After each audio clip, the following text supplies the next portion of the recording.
En las primeras semanas de 1942, mientras la batalla se libraba en Europa Occidental y el norte de África, la amenaza japonesa de invadir Malasia y Singapur se hizo realidad. Para los británicos era impensable que la isla a la que habían apodado el Gibraltar de Oriente pudiera caer, y sin embargo cayó, con consecuencias nefastas y terribles.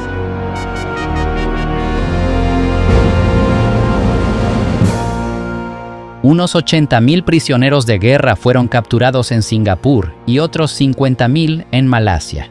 No es de extrañar que el primer ministro británico Winston Churchill lo describiera como el peor desastre y la mayor capitulación de la historia británica. Pero antes de que se desarrollaran los acontecimientos de 1942, los japoneses tuvieron que neutralizar la posibilidad de una intervención estadounidense. Estaban sedientos de recursos. No tenían fuentes de petróleo dignas de mención y habían perdido un devastador 93% de su suministro, después de que el presidente estadounidense, Franklin D. Roosevelt, ordenara un embargo en julio de 1941. Aunque los japoneses disfrutaban de un tratado petrolero con los holandeses, este también se rompió cuando los Países Bajos se unieron al embargo. Privado de petróleo, metal y otros recursos, Japón podía retirarse y perder prestigio, o buscar los recursos que necesitaba en otros lugares. Esos recursos se encontraban en el Pacífico Sur. La flota del Pacífico de los Estados Unidos era la única fuerza capaz de desafiar a la armada japonesa. Los estadounidenses tenían bases en Filipinas que podían amenazar las líneas de comunicación entre las islas japonesas y las Indias Orientales. Todos los petroleros que se dirigían a Japón tenían que pasar por Luzón, controlada por los estadounidenses. El 7 de diciembre de 1941, la Fuerza Aérea Imperial Japonesa destruyó gran parte de la flota y la Fuerza Aérea estadounidenses, estacionadas en Pearl Harbor.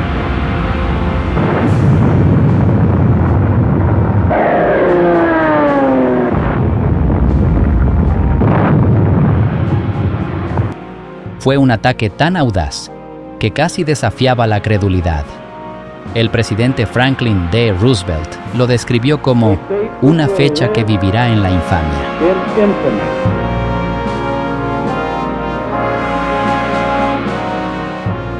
Estados Unidos ya no podía mantener una postura aislacionista. La guerra ya no podía considerarse un conflicto puramente europeo. El 8 de diciembre, el Congreso de Estados Unidos votó que existía un estado de guerra entre Estados Unidos y Japón. El 11 de diciembre, los países del eje, Alemania e Italia, declararon la guerra a Estados Unidos. El Congreso reconoció inmediatamente la existencia de un estado de guerra con Alemania e Italia. Estados Unidos estaba ahora en guerra en todos los frentes. El conflicto en el Pacífico y la guerra en Europa tenían causas diferentes. Parte de la razón por la que se entrelazaron fue la decisión de Adolfo Hitler de declarar la guerra a Estados Unidos pocas horas después del ataque japonés a Pearl Harbor. Sin embargo, los japoneses no le habían pedido ayuda, y aunque lo hubieran hecho, él no tenía nada que ofrecerles. Había quienes en Estados Unidos no veían con buenos ojos la perspectiva de luchar en el Pacífico y en Europa, pero la decisión de Hitler de declarar la guerra significaba que las dos mayores potencias militares e industriales del mundo, Estados Unidos y Rusia, se alineaban ahora contra él. La causa principal de la guerra en el Pacífico, como veremos, fue la decisión de Japón de expandir aún más su imperio. Lo que Gran Bretaña había hecho 100 años antes, Japón ahora intentaba imitar. Ambos son países insulares. Ambos necesitan materias primas del extranjero. Gran Bretaña luchó y conquistó tierras extranjeras y puso sus ricos recursos bajo la bandera de su imperio. Japón ahora buscaba hacer lo mismo. Para los japoneses no existía la Segunda Guerra Mundial. Para ellos era la Gran Guerra del Este Asiático. un conflicto que no había comenzado en 1939, sino en 1931 con la invasión de Manchuria. China era el gran enemigo. Con 65 millones de bocas que alimentar, el ejército japonés decidió que la única forma de mantener a la población era la expansión. Los japoneses habían sido crueles invasores de China, buscando la gloria del imperio, pero también la riqueza que se encontraba más allá de sus fronteras, en mercados más grandes para su industria. Sin embargo, la riqueza que Japón buscaba obtener mediante la invasión pertenecía en ese momento a las potencias coloniales europeas. Los franceses estaban en Indochina, los holandeses en las Indias Orientales y los británicos en Malasia, Singapur y Birmania. Con las potencias coloniales luchando en una guerra en Europa, sus capacidades militares se vieron mermadas. Japón eligió ese momento para atacar. Pero si Japón quería tener éxito en su avance contra estas antiguas potencias coloniales, tenía que impedir que la flota estadounidense del Pacífico acudiera en su ayuda. El ataque a Pearl Harbor les dio la ventaja que buscaban. Japón golpeó con fuerza y rapidez, atacando las posesiones estadounidenses en el Pacífico, Filipinas, la isla Wake y Guam. La isla Midway fue bombardeada por buques de guerra japoneses. Era un patrón que se repetiría una y otra vez. A continuación, avanzaron hacia el continente asiático. Hong Kong, lo que los japoneses llamaban la ciudadela del imperialismo británico en China, fue atacada por aire y por mar. Los aeródromos de Malasia sufrieron toda la fuerza de la Fuerza Aérea Imperial Japonesa. Singapur fue bombardeada. Las tropas japonesas desembarcaron en el norte de Malasia y el sur de Tailandia.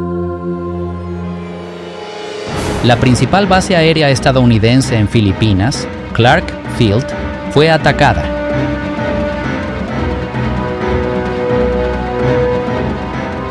En Filipinas, la isla principal de Luzón fue atacada, al igual que el Borneo británico, donde la única unidad terrestre aliada, un batallón indio del 15º Regimiento del Punjab, superado en número, logró resistir durante 10 semanas antes de ser derrotado.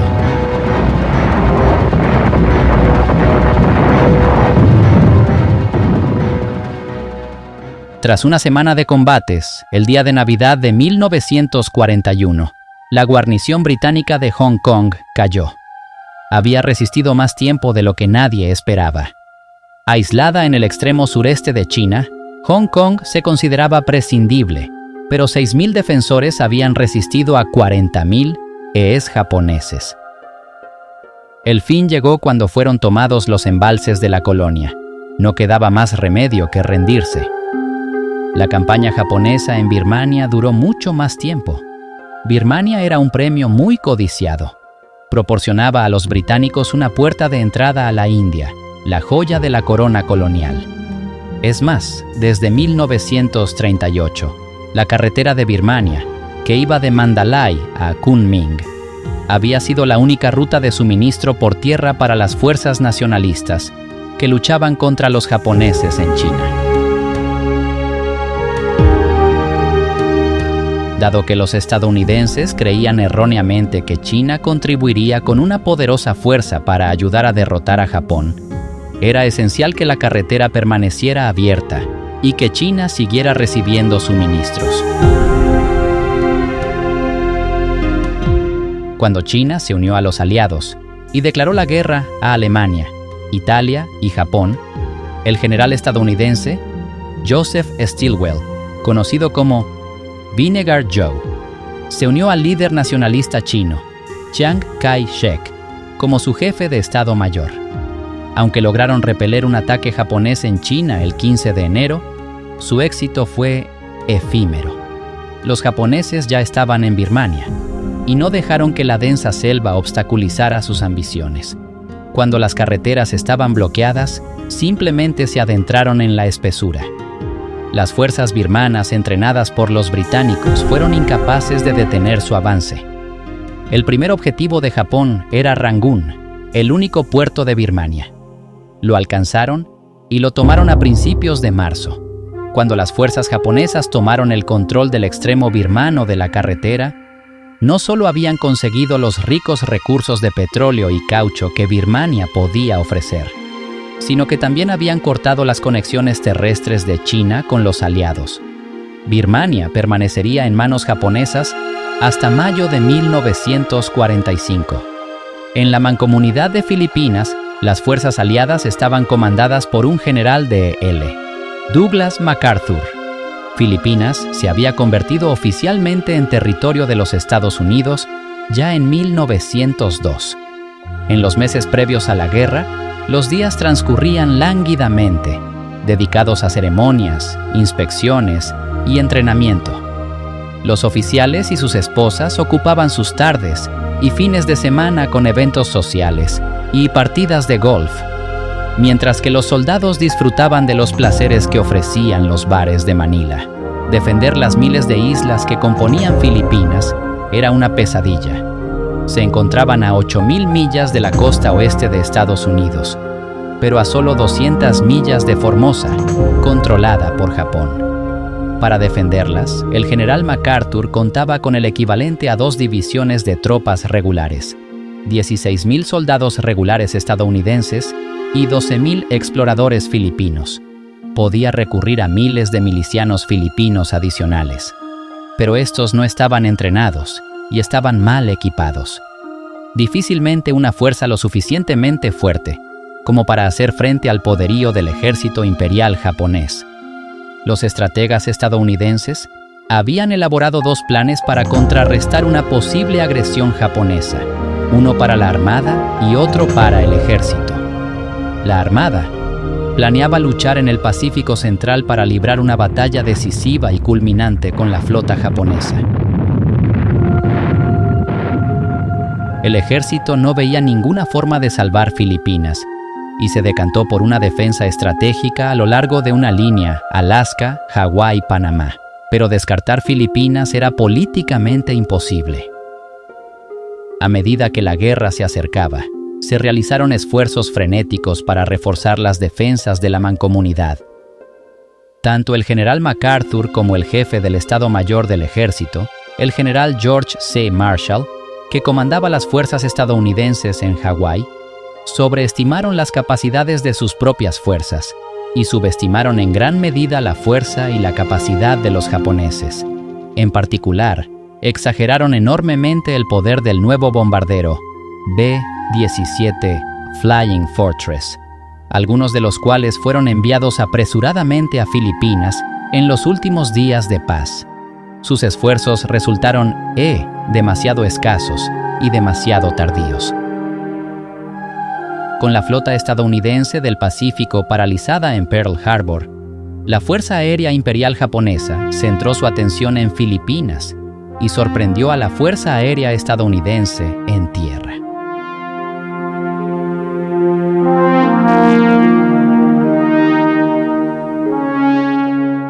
Japón tenía la supremacía aérea total. Se destruyó un arsenal de torpedos y los submarinos estadounidenses quedaron inutilizados. Solo el asediado ejército estadounidense filipino de MacArthur resistió en la isla principal de Filipinas, Luzón. El ejército japonés desembarcó en el norte el 22 de diciembre de 1941 y comenzó a avanzar hacia el sur, en dirección a Manila. Al principio, MacArthur se inclinaba por enfrentarse a los japoneses en las playas, pero sin fuerza aérea y solo con la pequeña flota asiática de la Armada. No estaba en condiciones de desafiar a Japón en el mar. Aunque los soldados regulares estadounidenses y los exploradores filipinos eran excelentes tropas, la realidad era que estaban en clara inferioridad numérica.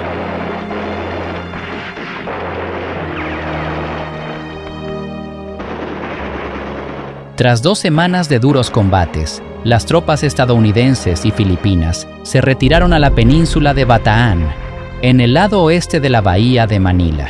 Allí, MacArthur pudo aplicar una estrategia de defensa y retraso, acortando sus líneas y aprovechando el terreno montañoso y cubierto de selva. Además, pudo impedir que los japoneses utilizaran Manila como puerto. Quizás incluso podría aguantar el tiempo suficiente para que se organizara una fuerza de socorro en Estados Unidos. Pero los aliados no solo se enfrentaban a balas y proyectiles. Los japoneses lanzaron una guerra de propaganda en los cielos de Filipinas, lanzando miles de folletos sobre las tropas aliadas, insistiendo en que no tenían esperanza y presionándolas para que se rindieran. Pero no hubo capitulación. El 26 de diciembre de 1941, MacArthur declaró Manila ciudad abierta. No se lucharía por ella. El 2 de enero, Manila y la base naval estadounidense de Cavite fueron capturadas. MacArthur dirigió las operaciones desde su base en la fortaleza insular de Corregidor.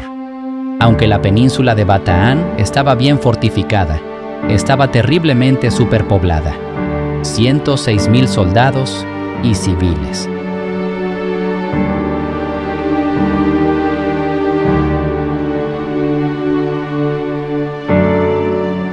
Había muy poca comida y muy poca munición. Comenzaron a aparecer enfermedades y desnutrición. Las fuerzas estadounidenses y filipinas, devastadas por la disentería y la malaria, continuaron luchando. Pero las enfermedades y la falta de sustento adecuado se cobraron más vidas que el enemigo.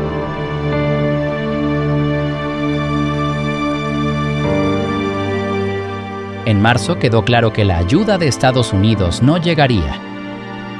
Sin embargo, los aliados resistieron valientemente durante 4 meses. Aunque el intento de mantener Filipinas fue heroico, estaba inevitablemente condenado al fracaso. En febrero, el general MacArthur recibió la orden del presidente Roosevelt de marcharse. El día 12 se embarcó en una lancha torpedera, con nuevas órdenes de tomar el mando de las líneas de comunicación entre Australia y Estados Unidos, que ahora se veían amenazadas. Al abandonar Filipinas, pronunció su famosa frase, «Volveré». La frase se convirtió en un grito de guerra para los aliados. Desde su barco, MacArthur abordó un avión con destino a Darwin. Su B-17 Flying Fortress despegó tambaleándose del aeródromo de Del Monte, en Mindanao, con un motor fallando. El vuelo de 5 horas lo llevó a él y a su personal sobre las islas enemigas capturadas de Celebes, Timor y la parte norte de Nueva Guinea. De alguna manera, lograron evitar los cazas cero enemigos. Cuando finalmente llegaron a Darwin, descubrieron que estaba siendo atacada por los japoneses, por lo que se desviaron al aeródromo de Batchelor, a unos 80 kilómetros de distancia. Cuando finalmente desembarcaron del avión, un agotado MacArthur comentó, «Ha estado cerca, pero así es la guerra. Ganas o pierdes, vives o mueres, y la diferencia es mínima». Algunos oficiales de la Marina de los Estados Unidos habían dado a MacArthur solo una posibilidad entre 5 de escapar de Filipinas. A través de las ondas de radio, Tokyo Rose se había jactado de que los japoneses lo capturarían. Pero MacArthur y su familia lograron escapar. Desde esta nueva base australiana dirigiría la siguiente fase de las operaciones.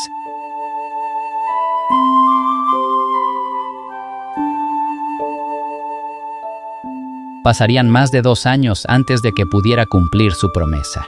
En octubre de 1944, regresó a Filipinas al frente de la Fuerza de Invasión estadounidense.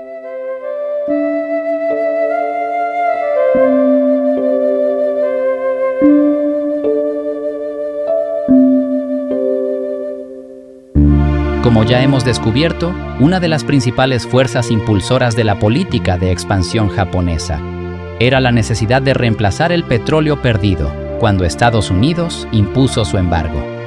Así, con apenas 18 meses de reservas de petróleo, la maquinaria bélica imperial japonesa invadió las ricas Indias Orientales neerlandesas el 11 de enero. Se había formado una fuerza conjunta estadounidense, británica, holandesa y australiana, bajo el mando del general Wavell, para proteger la cadena de islas que comienza en el noroeste con Sumatra y continúa hacia el sur y el este a través de Java, Bali Flores y Timor, esta última a solo 400 millas de la costa de Darwin, Australia. Cuando el general Wavell asumió el mando, las perspectivas no eran buenas. Las fuerzas holandesas estaban dispersas por las islas en pequeñas guarniciones. El apoyo aéreo era escaso. No había portaaviones que proporcionaran peso naval. Los japoneses atacaron el sur de Sumatra con 700 paracaidistas el 13 de febrero. La amenaza para Java era inminente. Por orden de Churchill, el general Wavell partió hacia la India. Esto dejó a las fuerzas holandesas bajo el mando del almirante Helfrich, 3 batallones australianos, un escuadrón de tanques británicos y 5 escuadrones de la RAF. Juntos se enfrentaron a los japoneses en lo que se conoció como la Batalla del Mar de Java. Fue una acción valiente, pero los japoneses no se detuvieron. Cuando las fuerzas de invasión japonesas llegaron a tierra, la armada aliada en Java había dejado de existir. Sin cobertura aérea ni apoyo naval, la resistencia en tierra fue breve. El almirante Helfrich se rindió el 8 de marzo. Mientras tanto, las fuerzas imperiales japonesas avanzaban por las selvas de Malasia hacia el premio que era Singapur. Los británicos llevaban allí desde 1819, cuando Sir Thomas Stamford Bingley Raffles fundó un puesto comercial. Pronto se convirtió en un importante puesto avanzado británico, y el rápido crecimiento de Singapur y su importancia para la Compañía Británica de las Indias Orientales aseguraron la permanencia de los británicos en la zona. En 1824, el estatus de Singapur como posesión británica se consolidó en un tratado anglo-holandés que dividía el archipiélago malayo entre las 2 potencias coloniales. Los británicos controlaban la zona norte del estrecho de Malaca, incluyendo Penang, Malaca y Singapur, mientras que la zona sur del estrecho se asignaba a los holandeses. Gran Bretaña también tenía intereses en Malasia, al norte de la isla de Singapur, que se había convertido en una importante fuente de caucho y estaño. En 1910 se estableció el modelo de dominio británico en las tierras malayas. Los asentamientos del estrecho eran una colonia de la corona, gobernada por un gobernador bajo la supervisión de la oficina colonial en Londres. Su población podía ser en un 50% china, pero todos los residentes, independientemente de su raza, o credo, eran súbditos británicos. Súbditos que ahora se enfrentaban a una fuerza de invasión japonesa. En 1940, como Primer Lord del Almirantazgo, Winston Churchill había sido responsable de las defensas de Singapur. Estaba convencido de que, si la isla era atacada, sería por mar. Informó a sus colegas del gabinete de que Singapur es una fortaleza armada con 5 cañones de 15 pulgadas y guarnecida por 20.000 hombres. Solo podría ser tomada tras un asedio por un ejército de al menos 50.000 hombres. Además, señaló que Singapur estaba tan lejos de Japón como Nueva York de Southampton. Consideraba imposible mantener hombres y municiones a tanta distancia. Tampoco consideraba plausible, en ese momento, que los japoneses, a quienes describía como un pueblo prudente, se extendieran más allá del Mar Amarillo y China, donde ya estaban ocupados. Sin duda, no se embarcarían en una empresa tan descabellada tan lejos de casa. Churchill se equivocó. Envió 2 acorazados, el HMS Prince of Wales y el HMS Repulse. El HMS Prince of Wales era un acorazado de la clase King George V. El Prince of Wales tuvo una carrera breve pero activa, ya que ayudó a detener al Bismarck y llevó a Churchill a la conferencia de Terranova.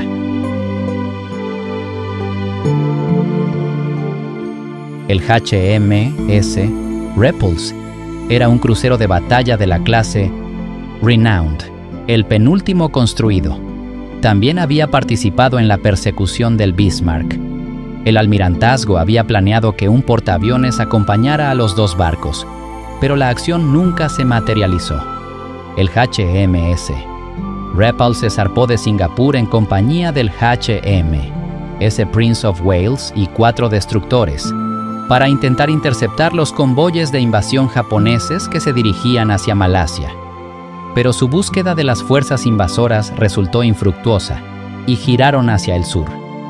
Fue en ese momento cuando avistaron los aviones japoneses. La flota fue atacada por 86 aviones. Sin la protección de un portaaviones, los barcos eran muy vulnerables. La fuerza que los británicos consideraban un disuasivo insumergible fue hundida, dejando expuesta la costa de Malasia. El general Yamashita ya podía actuar. Su asalto a Singapur se llevaría a cabo a través de Malasia. Y como los británicos habían tardado en enviar tropas al norte desde Singapur, Malasia estaba mal defendida. Los japoneses se encontraron primero con la resistencia del tercer cuerpo del ejército indio que defendía la costa. Estos fueron rápidamente aislados y obligados a rendirse. Aunque el 25º ejército japonés era inferior en número a los aliados, el general Yamashita concentró sus fuerzas. Solo contaba con 30.000 hombres, mientras que los aliados tenían 100.000 más. Pero, a pesar de su inferioridad numérica, los japoneses avanzaron con fuerza. El 14 de enero, una compañía de australianos tendió una emboscada a las tropas japonesas que iban en bicicleta y que pasaban por un corte que conducía al puente sobre el río Sungjay-Gemenche. A pesar de infligir grandes bajas en su primer enfrentamiento importante con los japoneses, los australianos se vieron finalmente obligados a retirarse. Los aliados no estaban preparados cuando los japoneses abandonaron las carreteras y se movieron rápidamente por la selva. Se esperaba que la selva ralentizara el avance japonés, pero los japoneses no iban en camiones, sino que caminaban y montaban en bicicleta. Con un apoyo aéreo cercano superior, blindados, coordinación, tácticas y experiencia, jugaron a su favor. Los británicos habían subestimado las capacidades militares de su enemigo. La variedad de pilotos sin entrenamiento y el equipo inferior de los aliados en Malasia, Borneo y Singapur en ese momento no eran rivales para la Fuerza Aérea Imperial japonesa. Sus aviones de combate, especialmente el Mitsubishi A6M0, fueron fundamentales para lograr la superioridad aérea.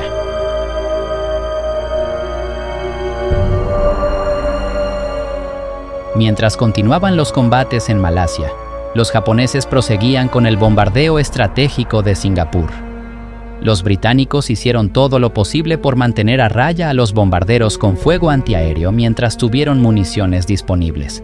Las autoridades comenzaron la evacuación de mujeres y niños. Algunos nunca volverían a ver a sus padres y maridos.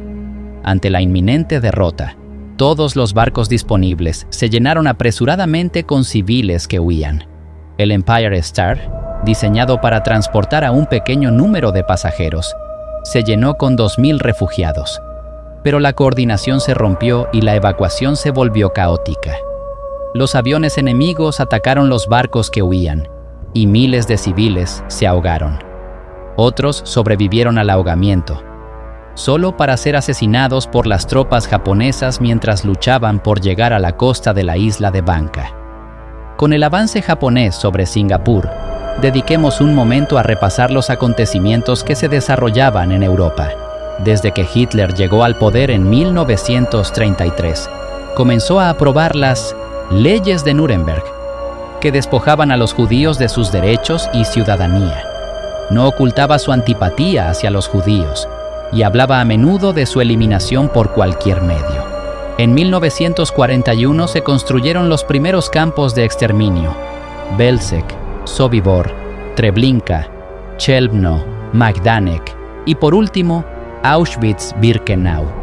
El 20 de enero de 1942 se celebró la conferencia de Wannsee en la Villa Wannsee, en Berlín, una reunión para discutir los aspectos prácticos del asesinato en masa.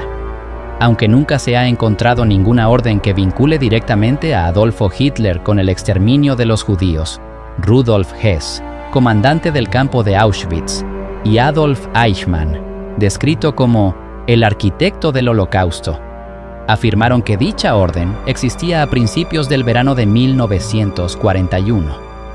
En su diario, Joseph Goebbels, ministro de propaganda del Reich de Hitler, anotó: en cuanto a la cuestión judía, el Führer está decidido a acabar con ella.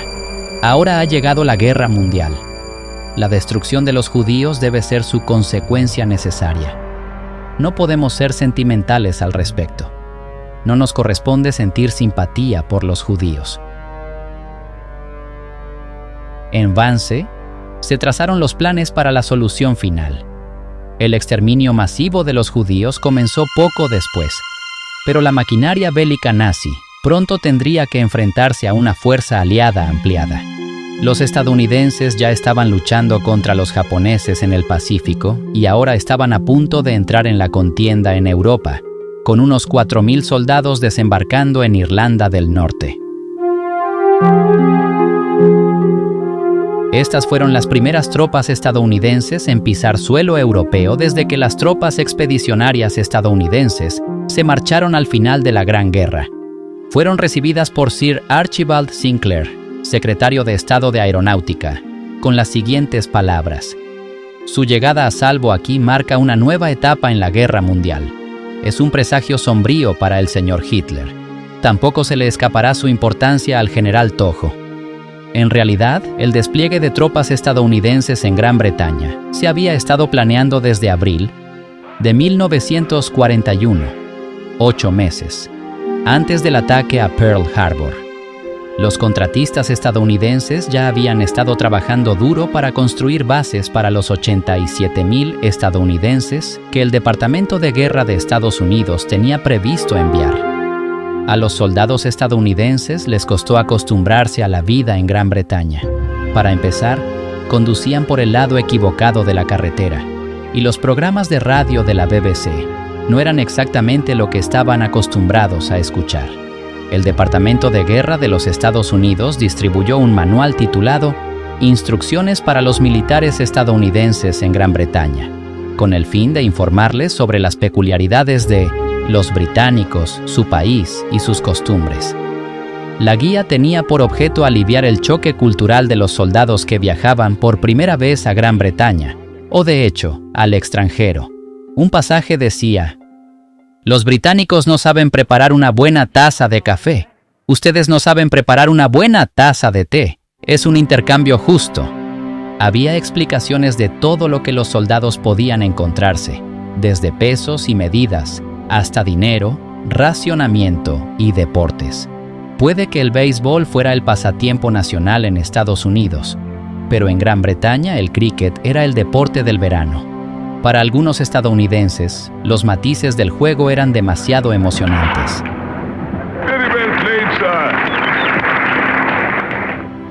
La llegada a Gran Bretaña de parientes ricos del otro lado del Atlántico significó la llegada de suministros estadounidenses. De repente, a los británicos, especialmente a las mujeres jóvenes, se les ofrecían artículos que habían estado racionados desde 1940. Mantequilla y tocino, azúcar, mermelada y huevos. El queso y la fruta enlatada aparecieron en la mesa de la cocina. Y, de repente, hubo un abundante suministro de medias de nylon y chicle. El 9 de febrero, el viejo dicho, la limpieza está cerca de la piedad, se volvió un poco más difícil de cumplir. El jabón pasó a racionarse, pero los estadounidenses viajaban con un abundante suministro. Todo el mundo estaba deseoso de que se viera que ponía de su parte. La familia real británica no fue una excepción. El 25 de febrero, la princesa Isabel, la futura reina Isabel, se alistó en el servicio de guerra. A 6.000 millas de distancia, las fuerzas aliadas se retiraban de Malasia. Su campaña de 54 días había terminado. Para consternación de los británicos, los japoneses se acercaban a Singapur. Además de ser un importante puerto estratégico, Singapur era el hogar de muchos que apoyaban a China. El apoyo financiero provenía de la etnia china, Han, apoyo que contribuyó a frenar el avance japonés en la China, una razón más para que los japoneses invadieran la isla.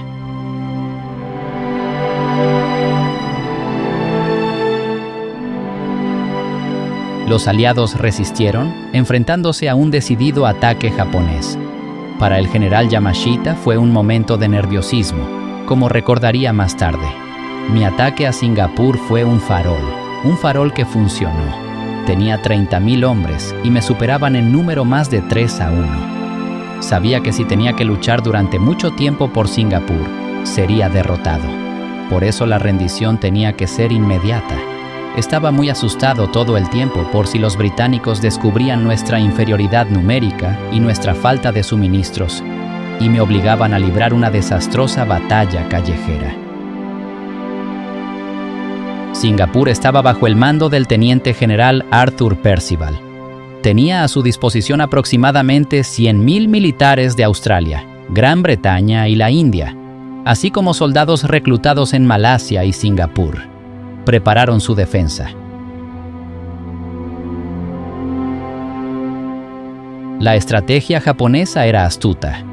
A medianoche del 7 de febrero, las tropas japonesas desembarcaron sin oposición en la costa noreste de Singapur y dieron la impresión de que se avecinaba un ataque desde esa dirección.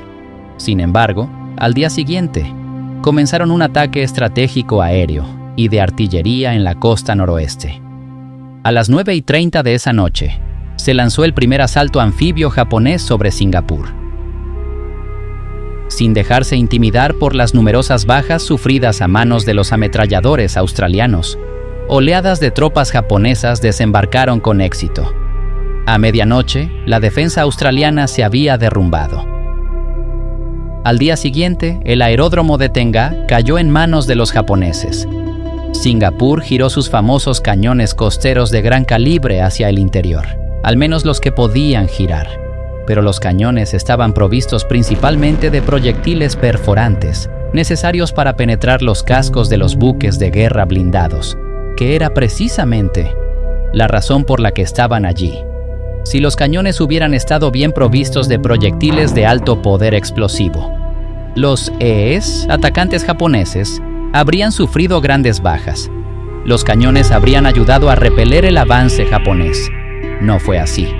Con sus tropas bien establecidas en la costa norte, el siguiente objetivo de Yamashita era Bukit Timah, que dominaba el acceso noroeste a la ciudad de Singapur. Yamashita pidió a Percival que se rindiera, pero Percival tenía órdenes estrictas de luchar hasta el final. Se libró una encarnizada batalla en la que la 18ª División japonesa se enfrentó a los batallones primero y segundo del regimiento malayo, apoyados por hombres de las fuerzas australianas. Los aliados lucharon con tenacidad y mantuvieron a raya el ataque japonés hasta la medianoche del 12 de febrero. Pero, al aumentar demasiado las desventajas, el regimiento malayo se retiró. En Bukit Chandu, los soldados aliados se quedaron sin municiones, pero se negaron a rendirse. Se enfrentaron a los japoneses en combate cuerpo a cuerpo, pero fue inútil. En la tarde del 14 de febrero, Bukit Chandu fue tomada. Para entonces, el avance japonés había obligado a las tropas británicas a replegarse a un perímetro alrededor del municipio. Era su última línea de defensa. Los japoneses convergieron alrededor de ella. El final era inminente.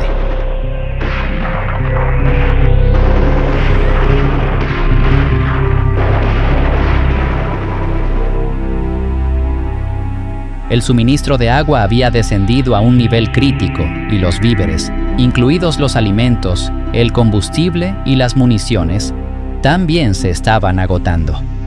Estas razones, junto con el aumento de las bajas civiles, llevaron a Percival a tomar la trascendental decisión de rendirse.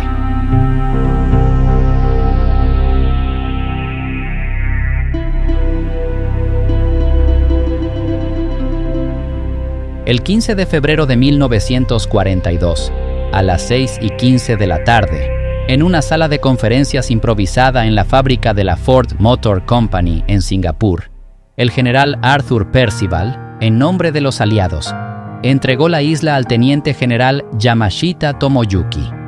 Fue una magnífica victoria para Japón, ya que la captura de Singapur supuso el fin del poder británico en Extremo Oriente.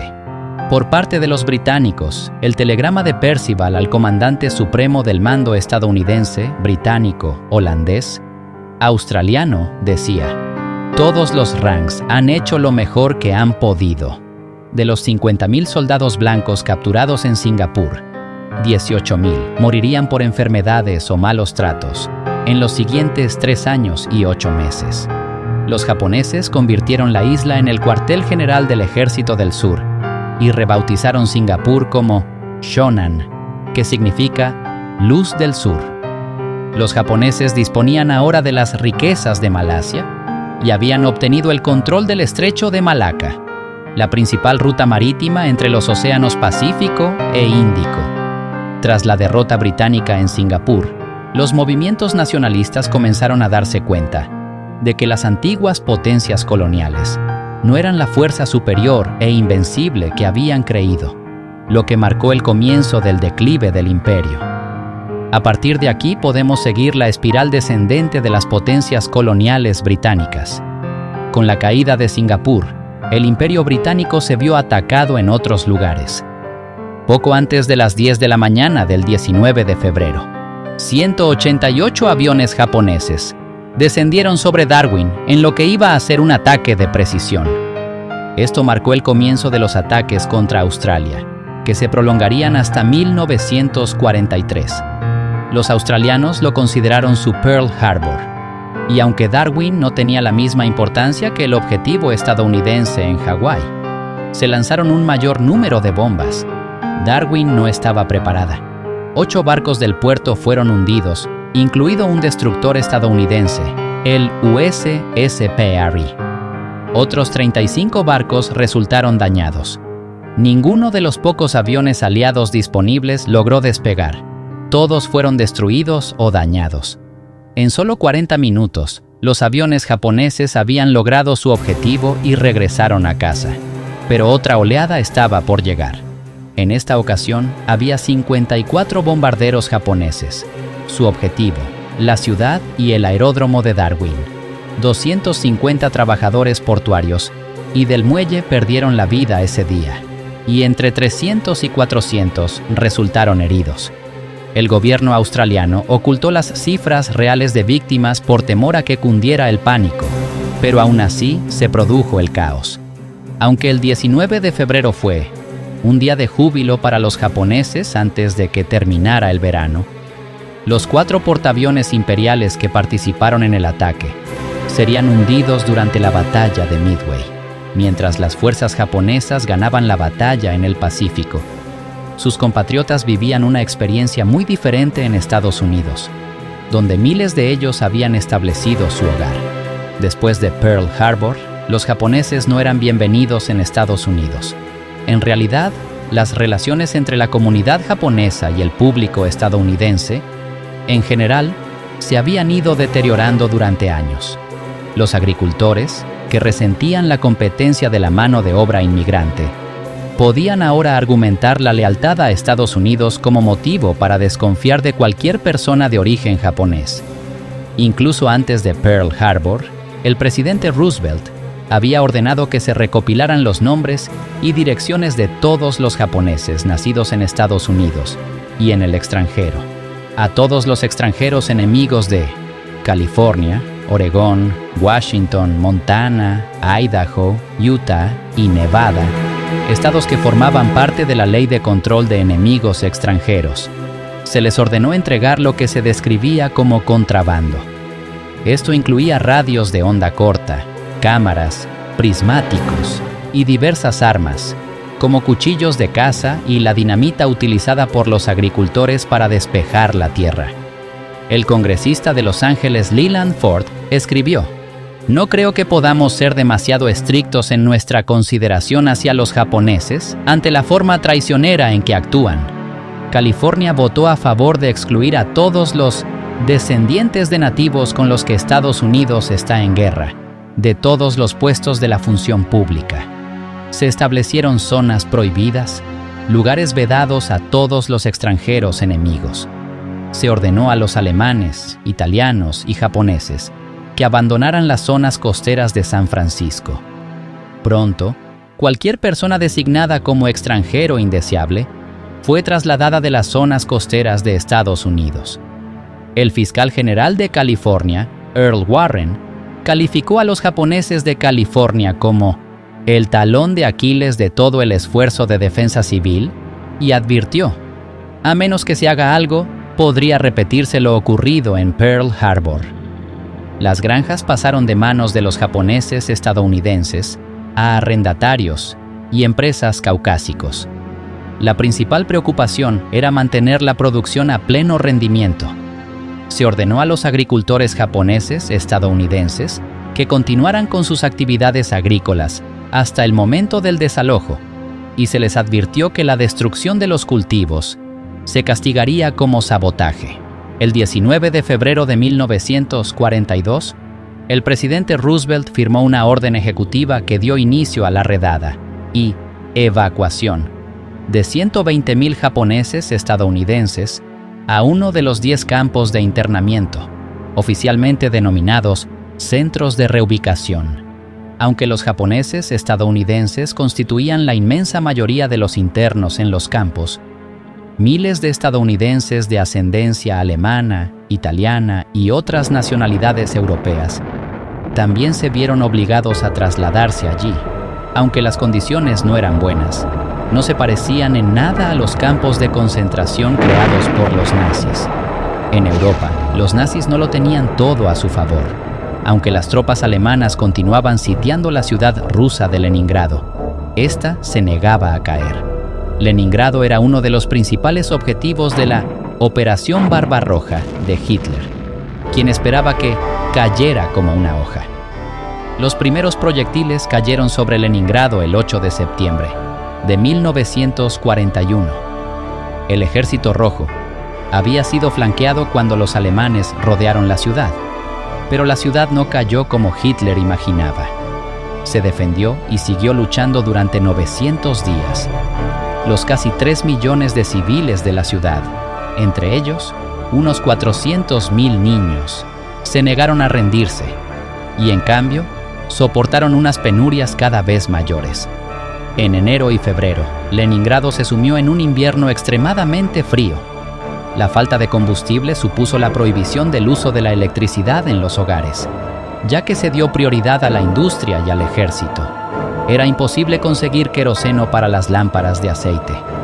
La madera se convirtió en la principal fuente de calor en los hogares, y en la mayoría de ellos se quemaban muebles y tablas del suelo.